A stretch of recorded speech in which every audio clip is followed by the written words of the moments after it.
Oke, kita ketemu lagi dalam pembelajaran kimia bersama Bu Salsa. Masih di topik termokimia. Kemarin kita sudah bahas intro termokimia, yakni mengenai energi, khususnya energi potensial, energi kinetik molekuler ya.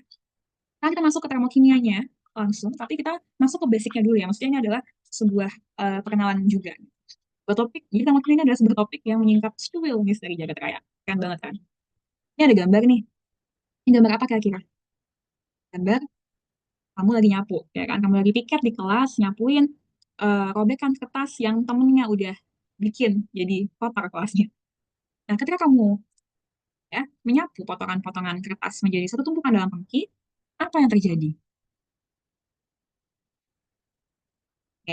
Sekarang saya tanya, apakah kamu berpikir bahwa kegiatan menyapu potongan kertas ini adalah proses mengumpulkan atau menyebarkan?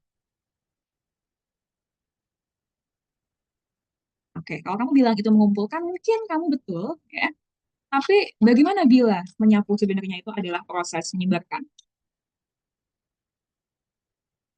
Bingung? Oke, kita bahas. Faktanya ternyata nyapu itu tuh secara energetika bukan mengumpulkan, tapi menyebarkan loh. Kenapa bisa kayak gitu? Apa sih kira-kira yang tersebar? Padahal kan kalau kamu nyapu, potongan kertasnya nyatu dalam pengki kan? Kok dibilang menyebarkan? Nah, perhatikan di sini. Saya bilang ini secara energetika. Berarti dalam sudut pandang energi, menyapu itu menyebarkan. Berarti menyebarkan apa? Kamu kalau nyapu dalam keadaan habis puasa seharian full, dibandingkan nyapu ketika baru habis makan siang. Pasti akan lebih lemes kalau nyapunya pas lagi habis puasa seharian full. Kenapa bisa lemes?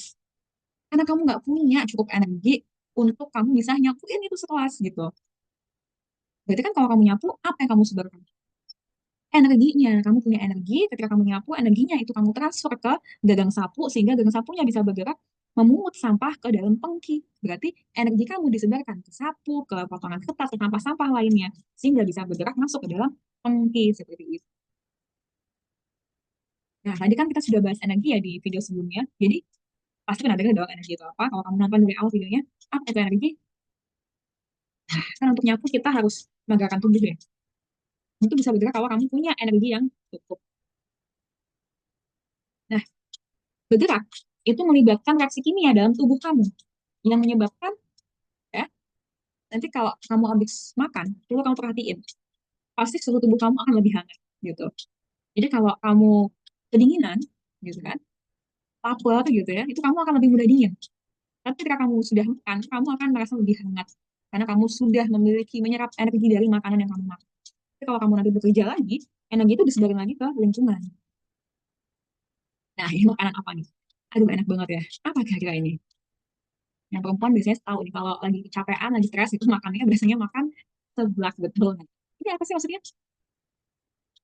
Nah, kamu nggak akan bisa bergerak dengan aktif kalau kamu tidak makan sama sekali. Tapi kalau kamu udah makan, lagi makan seblak gitu ya, itu kamu akan merasa lebih fresh, lebih berenergi gitu ya. Nah, makan itu juga selain kamu menyerap energi dari makanan, nantinya kamu juga akan menghasilkan limbah, ya kan? Yang juga nanti akan menyebar. Nah, misalnya kamu kalau beli seblak kan kamu pakai plastik tuh, plastiknya juga nyebar. Kamu buang kan? Nah, itu menambahkan limbah. Itu nggak cuma sampah bungkus makanan ya, tapi juga limbah organik yang dari pencernaan kamu gitu. Nah, jadi makan itu juga proses selain menyerap juga akan menyebarkan energi juga. Karena limbah-limbah ini kalau kamu olah itu akan menghasilkan energi lagi. Limbah-limbah organik ini misalnya sampah-sampah plastik styrofoam ini itu menyimpan banyak energi. Kalau diolah dengan baik itu bisa menghasilkan energi alternatif sebenarnya. Begitupun dengan apalagi limbah organik itu lebih tinggi lagi mengandung energinya. Ini apa? Oh, ini adalah gambar matahari. Ya, jadi makanan yang kamu makan itu juga bisa punya energi dari mana? Karena energi dari matahari. Kalau kamu makan sayuran, sayuran itu kan tumbuhan. Tumbuhan itu bisa memperoleh energi dari matahari untuk melakukan fotosintesis sehingga menghasilkan gula, ya kan? Fotosintesis itu kan hasilnya gula, bisa glukosa, bisa fruktosa dan lain-lain, ya. Dan nutrisi-nutrisi yang lainnya yang nanti kamu makan bisa menjadi energi buat kamu. Sekarang kita lihat gambaran besarnya, big picture-nya. Ya, proses yang mengumpulkan zat dan atau energi dalam suatu sistem pasti diimbangi juga dengan proses penyebarannya yang lebih besar. Ya nggak? Kalau kamu makan, kamu masukin energi, tapi kamu juga nanti akan menyebarkan juga pada ujungnya. Jadi, sama ya, kamu menyerap, tapi melepaskan juga. Setuju? Tidak dong ya. Nah, kemudian, fenomena kayak gini, itu sebenarnya baru permulaan dari spill misteri. keagungan jagat raya. Wah, agak lebih sedikit nggak apa-apa ya. Nah, kita coba lihat lagi. Kalau dalam sistem di ilmu kimia itu, kita juga harus selalu mempertimbangkan yang namanya penyebaran energi. Ya, coba kita bayangkan betapa luasnya jagat raya alam semesta ini. Alam semesta kita ini adalah contoh dari sistem jenis terisolasi atau isolated system. Kenapa dikatakan terisolasi? Kamu ingat waktu zaman pandemi corona kamu nggak bisa keluar masuk kan? Kamu cuma di rumah aja gitu. Nah, itu kan terisolasi namanya. Jadi, maksudnya sistem terisolasi itu adalah berarti tidak ada energi yang masuk ataupun keluar dari sistem. Bahkan nggak cuma energi, tapi juga materi. Kok bisa? Nah, ini gambaran alam semesta kita. Ini baru observable universe aja ya. Ini baru alam semesta yang terukur, tapi belum semuanya itu bisa kita jangkau. Ya. Nah, di dalam alam semesta kita ini, ya, itu anggaplah umpama alam semesta kita udah terukur semuanya. Itu kira-kira seperti ini. Kalau sudah semuanya kita jangkau terukur gitu ya. Artinya, ya, kita terisolasi dalam alam semesta itu. Tidak ada energi ataupun materi yang bisa keluar masuk ke dalam bubble alam semesta ini. Kan kalau mungkin kamu suka science fiction atau gimana ya, itu ada hipotesis kan kalau alam semesta itu kayak bubble yang dimana dia nggak ada gitu yang bisa keluar masuk dari sini. Kita aja di sini. Energinya ada di sini aja, nggak bisa keluar ataupun masuk. Begitupun dengan materi. Nah, jadi yang dimaksud dengan sistem terisolasi berarti tidak ada materi dan energi yang bisa keluar masuk. Contoh yang paling sesuai adalah alam semesta. Oke, oke. Mungkin kejauhan kita ngomongin alam semesta. Coba bagaimana dengan bumi? Kan kamu ngaku bumi. Pasti kenal ini apa? Ini planet bumi. Ya. Kalau bumi itu bukan sistem terisolasi, tapi hanya sistem tertutup. Lebih rapat mana terisolasi dengan tertutup? Tentu lebih rapat terisolasi, karena kalau tertutup berarti dia masih ada celah buat keluar masuk. Apa yang bisa keluar masuk dari bumi? Ternyata energi itu bisa keluar masuk bumi. Tapi kalau materi itu tidak bisa. Kok iya energi? Jadi kan udah kita bahas ya, kalau tumbuhan itu dapat energi dari matahari. Kan matahari di luar bumi. Kok bisa nyampe bumi energinya? Ya karena energi itu bisa keluar masuk bumi. Tapi materi nggak bisa. Itu kenapa oksigen ada di bumi. Tapi kalau kamu udah keluar dari atmosfer paling luar, itu udah nggak ada lagi oksigen. Berarti kan materi itu terperangkap dalam bumi aja. Yang bisa keluar masuk itu adalah energi. Nah, ini sistem tertutup ya. Kira-kira seperti itu. Ini ada gambar makanan lagi nih, enak nih. Ini gambar apa sih kira-kira ini ada makanan apa nih? Yang suka ya.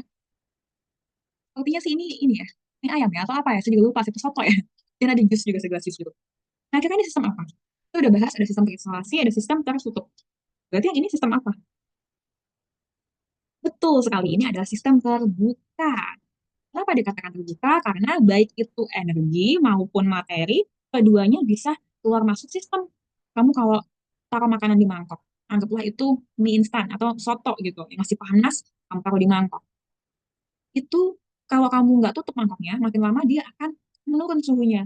Kenapa bisa menurun suhunya? Karena energinya yang tersimpan dalam soto tadi dilepaskan ke udara sehingga udara di sekitarnya jadi lebih hangat. Kalau kamu pegang mangkoknya, kamu merasakan ada yang hangat, ya kan? Dan kalau kamu baru makan soto, baru habis masak soto, kamu taruh di mangkuk, kamu amati ada uap yang lepas. Uap itu adalah materi juga. Wujud gas dari air yang menguap dari kuah soto itu. Berarti materi juga bisa lepas ke lingkungan. Nah, itu namanya sistem terbuka, baik materi maupun energinya lepas ke lingkungan. Begitupun dengan jus, nggak cuma makan panas, maka minuman dingin pun juga bisa mengalami pertukaran materi dan energi. Ya, kalau jus dingin, tadinya dingin banget lama-lama kok jadi hangat. Kenapa? Karena ya ada energi dari lingkungan yang masuk ke dalam jus tersebut sehingga membuat dia jadi lebih hangat. Kok bisa makin lama kok materinya jusnya kalau kita biarkan terbuka gitu ya, selain bisa jadi basi, dia juga bisa menguap juga lama-lama akan berkurang gitu, menyusut karena dia jadi wujud gas dan lepas ke lingkungan. Lingkungan, lingkungan itu apa sebenarnya? Jadi apa itu lingkungan? Kalau kamu amati ya di samping gelas jus ini ada apa nih? Ini jus nih, segelas nih, taruh di meja di kafe. Jusnya ini doang kan? Ini segelas ini jus. Di luar itu apa? Selain segelas jus ini adalah lingkungan. Meja kafe ini adalah lingkungan. Ruangan kafe ini juga lingkungan. Dapurnya itu lingkungan. Udara di sekitar ini juga lingkungan. Berarti apa itu lingkungan? Betul sekali. Lingkungan adalah segala sesuatu yang berada di luar sistem. Jadi segelas jus ini adalah sistem. Keluar dari segelas jus itu adalah lingkungan. Oke, kira-kira seperti itu untuk topik di video yang sekarang ini. Kita cukup bahas mengenai sistem lingkungan dulu. Sampai bertemu lagi di topik selanjutnya. Masih di Termokimia bersama Bu Salsa.